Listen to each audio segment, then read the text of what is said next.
everybody, I'm Zach. And I'm Jesse, and you're watching the Patreon bonus stories. So, Let's talk about this poll. yeah. So, people say... Are you sure? It's not Pipple-slay? People say. People say. It's like Pig Latin. I know. Pipple-slay in the Ag Bay. Companies that come out with ways of spelling their names is awesome. Just awesome. Anyway, this is a new poll. 28,000 people. That's pretty decent numbers from People Say. First question. With most automobile brands going electric, do you have plans to buy an electric vehicle in the near future? And the answers are here, which you'd pretty much expect, I think, right? 31% said no, 21% said not sure, and about a little over half said yes. Half of those pickup truck, half of those not pickup truck. So bottom line, 25% of people want a electric pickup truck. Okay. Cool. Next part of the poll here. If you plan to buy an electric pickup truck soon, then which among the following would you be most interested in? So hang on. Really take a look here at the bottom here. Bollinger and Atlas, 3 and 4%. That's a lot of people who want to buy a pickup truck that they know nothing about. I would say Bollinger has more specs and data out than the Atlas. I mean, like Bollinger has, like a fully working prototype, at least one, and Atlas isn't quite there yet. Okay, how about if I give you that? Okay, but then Silverado at 23%, but Rivian at 5%? What? Rivian, we've been hearing about. You can watch them in TV shows. Like, it's a real truck. Blue Origin has a fleet of them. I think I've solved it. You solved it? I know exactly what the heck is going on here. People didn't read the question. They didn't understand this is electric, so they don't know what the heck's going on. And they saw Chevy Silverado. And we know that a lot of truck guys, they like Chevys. Yep. Right. So, some people like Fords, some people like Chevys. I don't care. I think they say, "Oh, Chevy Silverado." Great. I know that name. I'm going to pick it. This is what's wrong with American politics too. It's all name recognition. It seriously is. Yes, I know. So much of what you're trying to do when you run for office is just make sure people know your name. Right. All right. So let's go to this third question they had, which is, which of the following upcoming electric pickup trucks has impressed you the most so far? Okay. And again, I want to go back to look at the ones at the bottom here. How did anyone say Bollinger or Lordstown impress them when we haven't really seen them? I mean, there's really nothing to be impressed by yet. Here's the thing with the Ford F-150 Lightning, right? They got Marquise Brownlee to do that glowing review of the Ford F-150 Lightning, and I think that just gets shared. I mean, he has millions and millions of views on that video. So I think that lots of people got to see it. They thought that it was real because there's a guy standing next to it. With the Cybertruck, it has been completely behind closed doors. It has been completely veiled. Well, I mean, it has been seen driving around places. It has been seen driving around, but no one has gotten in it who didn't work for the company. Jay Leno, yes, but Jay Leno got in it. He got in it. That's about it. I really think they need to continually be talking about all the benefits. No, I think you're right. I think that most people, like 32% that said the F-150, are because they're Ford fans and they followed it. They followed the story, and so to them, this is a real thing. And that's why, again, I think the Chevrolet Silverado got anything, because I think people are just like, well, I know it's a brand, and I know they're going to do something. Well, I don't even think that. Again, I don't think people read the question. No, I know, because Chevy Silverado, yeah, that's the one I'd pick. I'd drive a Chevy Silverado. Because let's talk about what we do know. Tesla has a price out. It has specs. We know all sort. We know the towing. We know the payload. We know the horsepower. We know all that. The 0-60. Those are the most impressive specs per dollar. Yep, as we talked about. Right. So I mean, if you were being scientific here, you can't really say much other than the Cybertruck. Maybe you could say that, like, I like the Power Frunk, the Mega Power Frunk of the Ford F-150. Or the V2G. Or you could say, but here, look at Rivian at 3%. There's a lot of impressive features about the Rivian. I know. Tank turn. The gear charging tunnel, at 200 kilowatts. The camps thing. The Rivian Adventure Network. And so it got complete. I don't know. There's something fishy going on here. Unless I'm wrong. Maybe it's just... This is a mass market poll. So this doesn't go out to the people who are interested in it. I didn't hear about this poll whatsoever. So people, it's name recognition again. Rivian, I've never heard of it. That tells you something pretty important. Yeah. And so with that lens, thinking about it in this way, the Tesla Cybertruck did pretty good, considering that this clearly went out to a bunch of numbskulls who didn't know anything. Well, I do want to go back to the question of the numbskulls. did it go out to them, or was it just like something posted on a Facebook site that anyone could answer? Because like there's a big difference. I mean, polling is a very scientific thing. You have to very carefully pick your group, because if you don't, if you let the group pick itself, then you get completely skewed results. And I think nowadays this on like Silverado's owners group, like you're going to get a different result. Right. So I mean, that is the problem with all these surveys. It's like, who paid for it? What are they trying to prove? And what does people say? Why have I never heard of it before? And this goes back, I'm sorry, I'm on this kick lately about the Tesla PR department. If Tesla had a PR department, they could either spin this and be like, wow, look at us, we came in second. Or they could have maybe put out their own poll and gotten some really cool numbers. Don't even worry about polls. Polls are just trying to tell you something about the world. Change the world. Which is what Tesla's doing. I'm not trying to argue that. I just think with the press department, all it takes, right, for a guy to not want to get a Tesla, right? It's a new thing. So all a person needs to not want to do the new thing is one little reason. One little, maybe it's wrong. Who knows? One reason. I have encountered it time after time after time after time of talking to people. But here's the thing. Press department, one of their jobs is to convince reporters to do a story. Because when you send out a press release, if you have enough good information in there that makes that reporter want to pick up the story, they'll pick it up. If you don't, they drop it. And so if Tesla could say, take a look at these polls that we have that show that a lot of people are interested in our truck, then reporters might go, oh, I should cover it then. Yeah. Whereas if you're Rivian right now and you put this out, it's like, oh, I'm not going to cover the Rivian. The sad part to me, I think the biggest loser here, not to make fun of them, is Rivian. I really was kind of expecting... Why are they down there with Atlas? Atlas, I'm sorry. I interviewed the CEO, Mark Hanchett of Atlas. I think it's possible they could pull this off. But they are at the very beginnings compared to Rivian, which is about to come out with the truck. And they just don't have the same backing. I mean, let's face it. Rivian basically typed in the cheat codes to say, give me all the money, which is, I'm going to work with Amazon. I don't know how they pulled that off. Ford and Amazon, right. So, okay, great. They got a ton of money, which is... one way that you can speed up production. And they have a giant factory, whereas, Atlas has a tiny little... Right. So why did Rivian do so poorly here compared to the Tesla Cybertruck? They don't have a brand. It really is becoming more apparent to me that, yes, there is a brand for people who have heard of it. So, if you're on this channel, you've definitely heard of Rivian, and you might be impressed or you might have questions. But you've heard of it. I think that most people... get this questionnaire, and they just go, well, I've never heard of Atlas, I've never heard of Rivian, I've never heard of Lordstown, I've never heard of Bollinger, I have heard of GMC Hummer, I have heard of Silverado, I have heard of Tesla, and I probably have heard about the Cybertruck because it looks so crazy, which is another smart thing that Tesla did. And you could argue one reason why you don't need a press department is because you have a Cybertruck that looks like completely insane, and people want to look at it. And once they look at it, they want to know a little bit more about it. The same as if you saw like a crazy looking animal. You'd be like, what the heck kind of animal is that? Very human kind of thing. And with the Rivian, it looks like every other pickup truck, and it doesn't have that name recognition. Well, wait a minute. The Rivian does not look like every other pickup truck. It has a really differentiating compared look to the Cybertruck. Sure. And that's the problem. But compared to a Ford F-150, it does look a lot different. Yeah, but on a spectrum, it is really close to the Ford than it is to the Cybertruck, which is off the charts. I think the other thing we have to talk about here is that the Cybertruck and the Ford both have very affordable models. That is about very half true. the price of the Rivian. And so for most pickup truck owners, price is a huge determining factor here. It's not a luxury vehicle for most people. True. And so they're like, okay, why would I buy an $80,000 Rivian when I could get a $40,000 Cybertruck? Right. When it doesn't even have a full bed and all the stuff. I mean, because a lot of people, why do they want the Ford F-150? It's because you can put a sheet of plywood in the back or something like that. I don't think the Lightning, you can put a full sheet of plywood in the back, right? Oh, the wheel well's interrupted? I think it's not long enough. Am I wrong about that? Because it's a crew cab?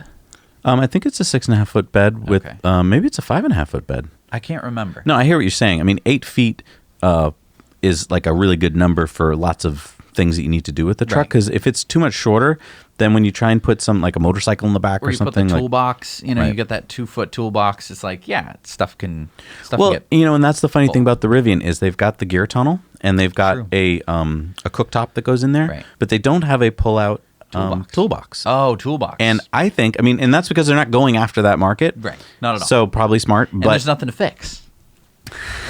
I didn't mean to fix the truck. I just meant like if you could pull out this thing with all of your like screw guns and but I agree, you're not going to use no, with the fold up like one for carpenters, one for different trades, right? I mean, third party. Look, if you're a third party, this is another one of these opportunity things, right? If you're watching right now and you're like, I wish I could think of a good business idea. There's going to be a lot of cool things that you can do with electric pickup trucks that you couldn't do with gas ones, namely power tools and stuff. Yes. For instance, I was thinking about this the other day. The reason that we don't see a lot of electric lawn tools, or that we haven't for a long time, was that you were limited by the wall outlet plug. So you were limited to 1,500 watts, which isn't a lot. So I mean, for electric leaf blowers and stuff like that, corded? Corded. Oh, so okay. I mean, you're also connected to the wall, which sucks. So people are like, "Oh, why would I bother?" And you get a drop in amperage as you go further and further. Exactly. So all of those problems combine into, hey, you can't make a very powerful electric tool. As soon as you can put batteries on it, those are just the most powerful tools. So electric weed whackers are fantastic. Electric lawnmowers, Hedge trimmers, leaf blowers. All of this can happen because you have the battery on it, and the battery can be providing more wattage than the wall outlet, unless you went up to some like 240 volt system, but then you have to have huge honking cables. It wouldn't be worth it. So to me, I think that there's going to be a explosion of new really heavy duty tools, because all that has to happen is for a new standard to come out. It could be kind of like the Ford thing where you plug in a J1772, and then you could get, I guess it can't be that plug because it's going to probably need to be like DC or something. If the truck could provide high power, either DC or AC. Well, the I'm Cybertruck talking- is supposed to have a 220 volt outlet. 220 is good. I'm talking more than that. I'm saying wood chipper, because here's the wood problem. chipper. If I want an electric wood chipper, we've had people on our Discord who've been talking about, like, I want to build an electric wood chipper. The problem is the battery. You have to have this humongous battery, and it's just like, all for a wood chipper? I'm going to go buy a regular wood chipper. There's no point in trying to engineer a huge battery pack. If you could just take a motor, an electric motor, a big honking one, and plug it into your truck, Right. because it's going to be on the back of a truck anyway. Right. Hello. Right. All sorts of different applications that require just too much power. Yep. The same thing with tractors. You could also do it with big EV tractors that have huge batteries as well. Yep. All of this stuff is going to open up brand new doors that we've just never been able to do. Exactly. And that is what excites me about electric pickup trucks, that nobody is talking about. And that's the funny thing you mentioned is if you talk to someone who knows about, say, wood chippers, they know about gas-powered ones. As soon as you say the word electricity, they just don't know what and they're thinking the wall. They're thinking, okay, I know I could run like a really beefy, table saw, but that's not a wood chipper. That's not the same amount of power draw. You wouldn't be able to plug anything into the wall. No, you're right. In most shops, like wood shops, where you need to get super powerful, machines, like if you want to go really powerful cabinet saw, you have to go 3-phase, and that means that you have to talk to the power company and you have to go to an industrial building. Like that's a major upgrade. I will say it is possible, but you wouldn't just be able to plug it in anywhere. Right. An EV has that power just sitting there 400 waiting. volts. I mean, you wonder what 800 happens volts. when you floor it in a Tesla. Right. It's that. I mean, you think that if you took that motor, some really like hick stuff, you jack it up, put it, connect it onto the wood chipper, it would work. You just came up with an awesome idea, my friend. You just came up with an awesome idea. So power it by the wheels. Powered by the wheels. We're going to be showing a video in a couple episodes of a Tesla stump puller. stump puller. And that got my wheels spinning, no pun intended. What you just said actually got more wheels spinning, which is you already Turning. got... Not spinning, they're turning. Right, you got a motor already doing that work. You've Yeah. figured out all the transmission system for it, all the power, and now you've got something that spins. Yeah, jack it up. It's I'll a take the little power. dangerous. I mean, Ferris Who Bueller's... cares? We're talking Ferris about Bueller's Day Off. We're talking about dangerous stuff already. To your point, though, actually, let's just go back one step. The truck manufacturer could put a PTO on the truck. I mean, that's what tractors have, right? Which is a power takeoff, which is just basically a geared shaft. Yes. It could. My only thought would be, when we were talking to the electric tractor company Monarch, you can watch the interview on that, we were saying that like PTO is not an efficient way of transferring that energy. I mean, yes, you're right, and that would be a very interesting idea. It's still a little too tractory, and I think it's not as efficient as just buying the thing that you want. Although, in terms of price, it would move the motor into the truck or the tractor. And then you just buy an accessory that doesn't have to have the motor. So then the wood chipper is basically just a bunch of gears. That's and why metal. tractors do PTOs, because then the machine you're attaching it to is just a lot simpler. You're right. And I for don't know. everything else, you can just plug it in. Right. I don't know. There's a lot to be said here for this. Oh. This is why we need to be special, VP of Special Operations, because this is special. This is some really exciting stuff. Yeah. Just be thinking about it. You Yeah. know, like if you're, I don't know, we have some pretty interesting patrons. I mean, and who might want to be going Exactly. into business about this stuff. yeah, I'm serious. This is really cool stuff. You know what else is cool stuff? Check this out. We talked about this on the main show. This is the Rimac Nevera versus a Ferrari SF90. And let's see how they do in a quarter mile. 3, 2, Oh.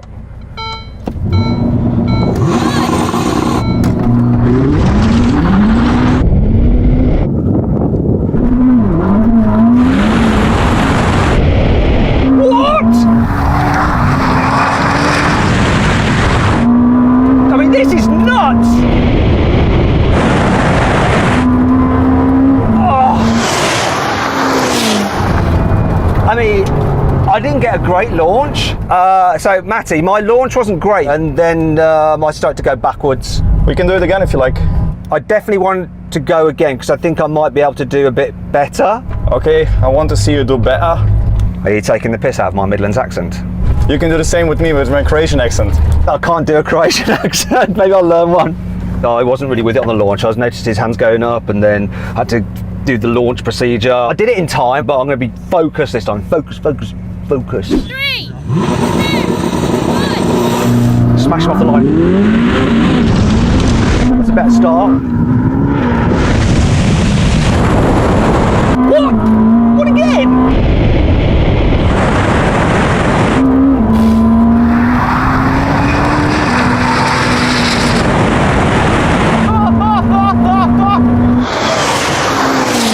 It's never been so much fun getting so badly beaten. Whoa.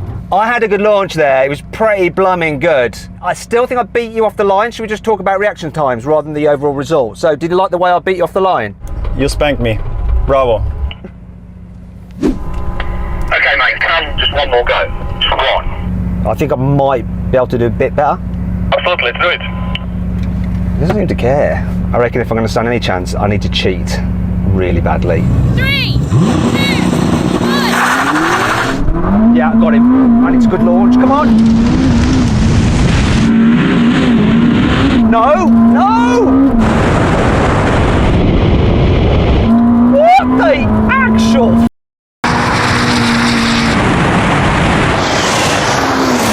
Right, I'm bored of this. I want to switch cars. Can I drive your car? Matt, I'm bored of winning as well. Please take the car. So yeah, after 3 races, each time the Rimac just completely bested the SF90. They changed drivers, doesn't matter. They did it over and over again. This thing is a beast. Now, let's go back to the Plaid for a second, the Plaid Model S. The Plaid Model S costs a fraction of this. You can buy about 18 of them for the price of this Rimac. I don't want to take away from this Rimac. It is what it is. It's a supercar. But I do want to talk about the Roadster coming up. Sure. The Tesla Roadster is going to best this thing, I'm pretty sure, in pretty much every department, especially if you get the SpaceX package. Especially, well, the SpaceX package, hands down. Absolutely. There's no question about that. And But I don't know, maybe in the 0 to 60 category, because I mean, I think we know that the model, the Roadster is going to be 0 to 60 in what, 1.9? 1.9, but that's without the SpaceX package. It's 1.1 with the SpaceX I know package. that, So yeah. goodbye, Rimac, when that That's true, turns on. It's true. But it's cheating. It is not cheating. Well, it is absolutely not cheating. To car guys, it's going to be cheating. No. Well, they put a rocket on. No, not cheating. It's a rocket. They put a rocket on. I could put a rocket. I could get a JATO rocket, it's- put it on my truck. It's a production Yeah. supercar Well, okay, yeah, sure. for 1/8 the cost. Yeah. We don't know what the SpaceX package is going to cost, but Even if it's 1/4 the cost. even if it costs the same. No, I Even- hear you. Yeah. I'm flipping excited Do you about the think Rimac. the SpaceX package is going to... I think the SpaceX package is going to cost around $50,000. Sure. Don't you think? I mean, it's basically a... But it might be limited production. Oh, I'm sure. I Because bet you it's... I think that they're gonna contract SpaceX to make them, but then they're gonna be like, that's it, we're done. Why, if they can make money on them? Because they're gonna be so dangerous. Yeah, but it's going to have a little thing like, are you on a public road? You can't use this. Maybe they could geolock it. Why? No, don't make it worse. No. Here's the thing: you make a supercar. Why do you make so few of them? It's because it increases the value, so that way people don't want to wreck them, and so therefore they don't wreck them. Why is Tesla making the Roadster, though? It's to be the hardcore SmackDown. Yes. So it's just a branding thing. And they don't Yes. need that many in the world to be a good branding thing. Right. I mean, talk about Lamborghinis, talk about Bugattis. There aren't that many in the world, but the Bugatti still, people are going to be buying posters of it. We're going to be getting a whole slew of Roadsters. How many do you think we should get with the SpaceX package? One, Just one? maybe two to do a little racy race. It's so scary. I don't even really It want is to think scary. about it. I know. Because here's the thing I thought about the other day. No race car driver in the world has experience with this. Like, you might be like, well, we'll get the most experienced race car driver behind the wheel. It doesn't matter. This thing, it's insane what this thing can do. No one's prepared for this yet. Aerodynamically, because when you talk about high speed, We might need to get a aerodynamics- jet fighter pilot behind the wheel, practically. Are there any jet fighter pilots think who we are need- also race car drivers? Because that's what we need. We need to get there are, but we need to get some physicists, I think, because And a physicist. So we need Normally- Buckaroo Banzai. Buckaroo Banzai, if you're watching, Peter Weller, if you're watching, wouldn't it be great if we had Peter Weller drive the car sure. as Buckaroo Banzai? Sure. Peter Weller, if you're watching the show, if anyone knows Peter Weller, Send this. You can send the link to people. send by it the to way. him because that would be awesome to have Buckaroo Banzai. This could be the reboot of Buckaroo Banzai. yeah.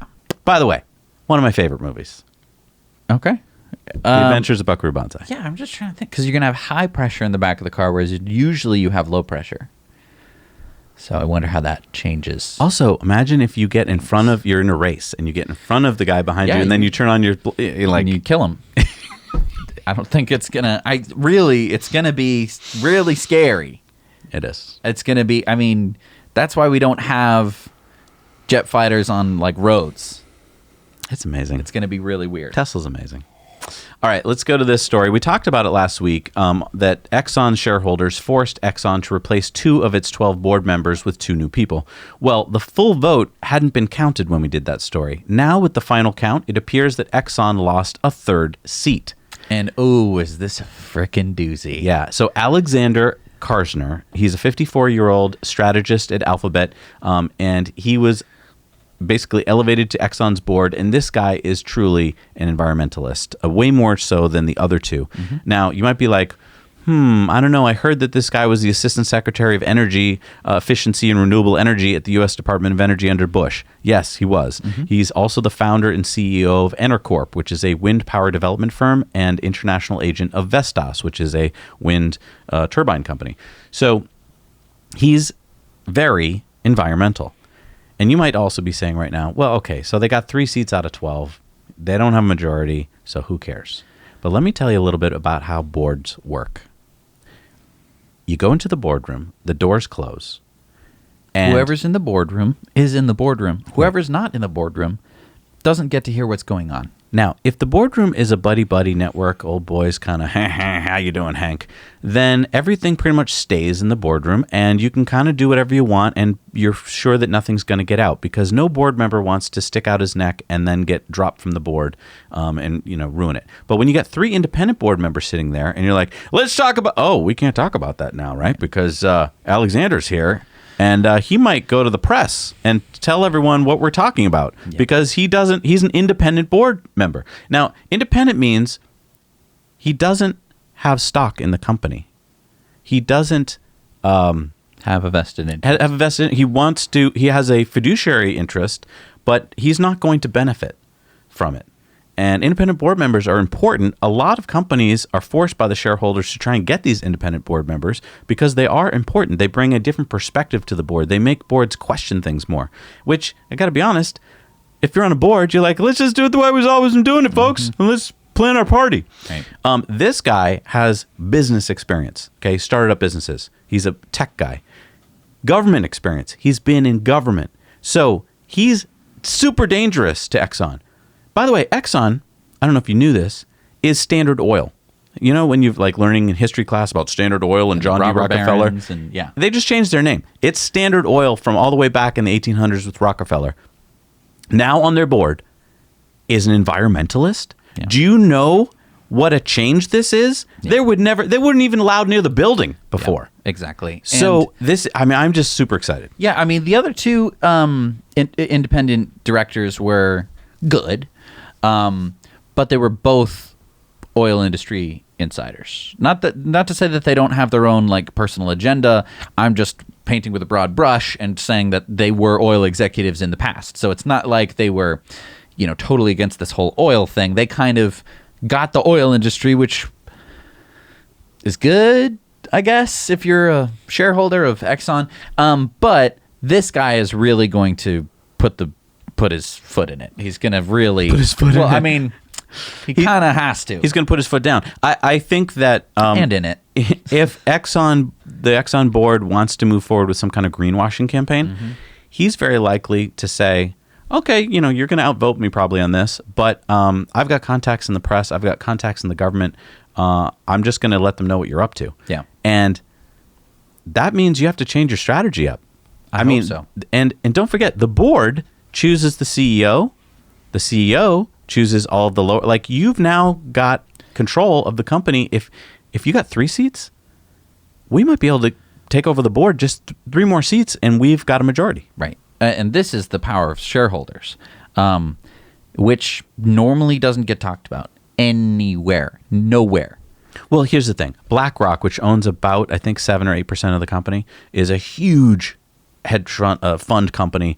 And I think most people think, right, well, if they're that big, then they're conservative and they're not going to want to rock the boat.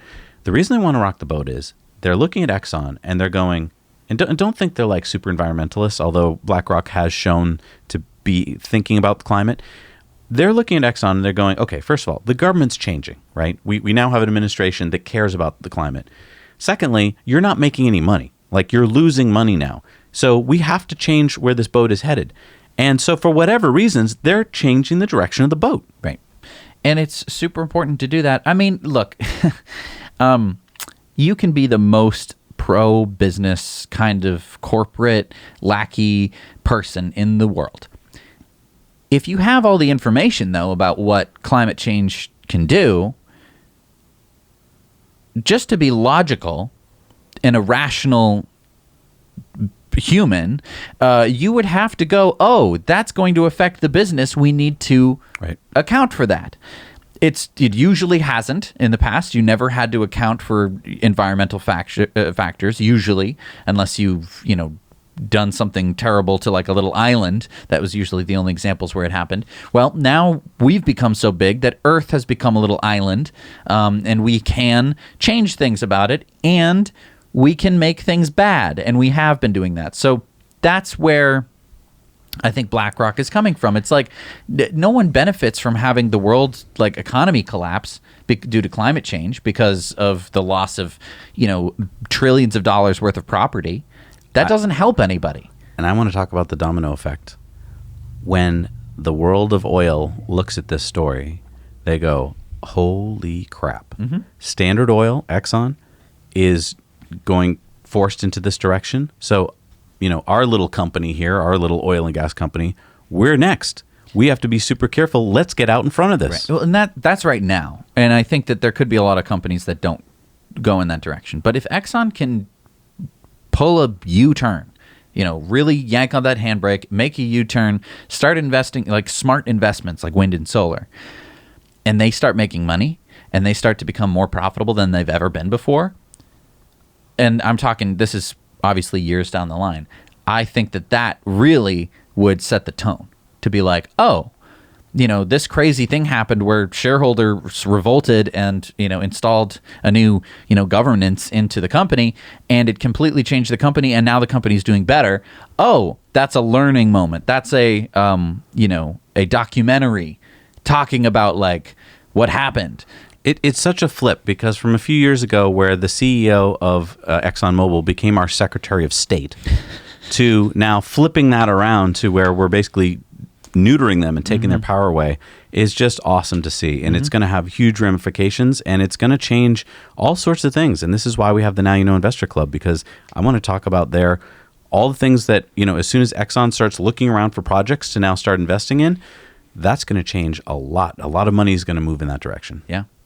Let's talk about this little story. According to RBB24, which is a German newspaper, Tesla's Gigafactory Berlin has applied for the permit to start manufacturing batteries from the state authorities in Brandenburg. And this is a good sign because this means they're close to ready to start making batteries. Yeah, and this is going to be for the Model Y, obviously, and this means that they're going to be making 4680 batteries, we're pretty sure. So that's really exciting that they're getting the permit for that. Yeah, I mean, we haven't... Look, for the longest time, Tesla was only making stuff at the Gigafactory 1 in Nevada and the Tesla factory in Fremont. Then Tesla China opened up, and we don't really get to see it here in the States. None of the cars that are made in China ever make it to over here, so we don't really get to see any difference. We just see a difference in the stock. Well, not the stock, but the fundamentals of the company. They're more profitable. Why? Oh, I wonder why that is. All from China. When Giga Texas and Giga Berlin open up, we are going to see huge changes. I mean, we can barely even wrap our heads around them because China has been so obscured to us. Yes. Good point. And that's why I've been picking up Tesla stock when it drops below 600. Yeah, don't take any financial advice from us, but that's just telling you what we're doing. Yeah. Let's go to this next story, which is Tesla helps catch an attempted murderer. So check out this news segment from KABC in Riverside, California. For weeks, someone was using the 91 freeway as a shooting gallery, blowing out car windows with a BB gun. The shootings finally stopped with the arrest of a suspect. He was charged today, and Inland Empire Bureau Chief Rob McMillan is live in Riverside with more. Rob? Well, when the suspect was arrested, he was originally booked on assault with a deadly weapon charges, but here at the DA's office, after careful consideration, he was charged with 3 counts of attempted murder after a BB gun shooting earlier this week that authorities say ultimately led to his arrest. 34-year-old Jesse Rodriguez is the man who authorities say is responsible in a string of BB gun shootings on SoCal freeways. In all, more than 100 people reported their windows shot out by someone with a pellet gun, most of the shootings happening on the 91 freeway over the past several weeks. For much of the time, authorities say there was very little to go on, not even a description of a suspect or suspect vehicle. But on Tuesday, around 1:30 in the afternoon, the driver of a Tesla reported his windows shot out near the intersection of Hamner and Hidden Valley in Norco, just north of the 1591 freeway interchange. Authorities say because of the high-tech nature of his Tesla, an onboard camera captured video of the suspect vehicle, a red SUV. Then, later that night, Riverside police made contact with the driver of a vehicle matching the description, this red Chevy Trailblazer, and the driver, Jesse Rodriguez, was then arrested and now charged with 3 counts of attempted murder for the 3 people who were inside the Tesla. Authorities won't confirm whether they believe Rodriguez is the sole person responsible for all the freeway shootings over the past month, but did say there are no leads on any other suspects, and there have been no additional confirmed shootings since the arrest. Again, the charges in this case only relate to this one incident. If he is tied to other incidents, the DA's office anticipates even more charges could be filed. If convicted as currently charged, he could face 57 years to life in state prison. He's set for arraignment next Tuesday. 57 years to life. That's for one incident. That's for the Tesla incident. If it's true that this suspect shot at over 100 other vehicles, now I don't know if they have footage and can tie him to those, but here's the thing.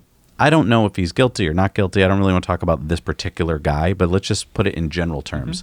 If a Tesla can come along and help police to catch someone who's doing a crime that affected dozens and dozens of people and could have led to, I mean, the reason they tried him or are going to try him with attempted murder is because, if you shoot at a vehicle that's moving and a window smashes, you're gonna, you could easily lose control of the vehicle and kill everyone inside it. Right.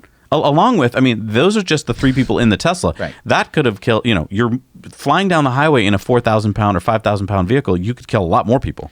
Well, and then you cause an accident, which causes a backup, Right. which causes a pileup. I mean, it's serious ramifications. There's a reason why we have controlled highways that you can't just kind of walk onto. This guy's a serial criminal. If Right. all of the evidence kind of falls into place, which it seems like it is, that there haven't been any incidents since then.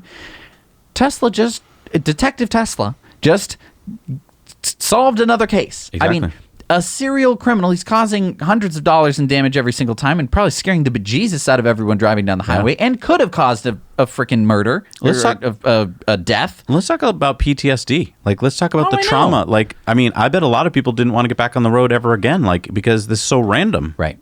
No, I mean, like when a rock flies and hits your window and you're just like, huh! Yeah. Like, imagine that, but the whole window shattering. Yeah. Yeah. What, I mean, this is something you'd expect kids to do. Like, you know what I mean? Like, that's not something you expect an adult to do. But the fact that Teslas have built in the security to catch them, amazing. it hadn't been caught by any other car. I wish we had the video of this because I want to know, is it just out the front window? Is it a side cam? Like, what? I know. But I mean, don't you think word is going to start to spread in the in whatever kind of underbelly this guy is a part of, whatever, jerk off Facebook group he's part of? I don't know. That like maybe don't mess with Teslas or you'll get caught. Like, how many stories like this need to kind of happen before like you just don't mess with Teslas, And I wonder, this happened to a Tesla, but I wonder if it had happened to another car, but the owner of that Tesla had like seen it happening. Right. You could go home and call up that footage, like, which has happened before. So it's just really cool to hear about that it's getting into the mainstream press. And then like, these are the stories where there wasn't a negative Tesla story. It wasn't like, and a guy was driving from the back seat of a Tesla. This was Tesla's high-tech features caught a criminal. Bad reporting, though, I would argue. They didn't get the video, which I think is weird. Maybe it's because it's going to be used as evidence. It's not a traffic accident. Right. This is a attempted murder case. So okay, maybe you don't get but the highly high tech nature of the Tesla. Well, it is high-tech. Just say that the Tesla has cameras all around it. I mean, But it's more than that. we've seen such better reporting by other local news agencies where they actually use the camera footage to like do part of their story. And No, they're holding he the didn't. microphone. He didn't show any Teslas like in the story. Yeah, I mean that's Like, yeah. I don't know. But anyway, still a positive story. Thank you so much for joining us on the Patreon bonus stories. We enjoy doing this every week. It's so nice to be able to talk to you guys just a little bit more candidly and not have to worry about all the jerks in the world who are going to write nasty comments and be all sorts of jerks to us. Just thank you. And thank you for supporting the news. We'll see you next week. Now you know.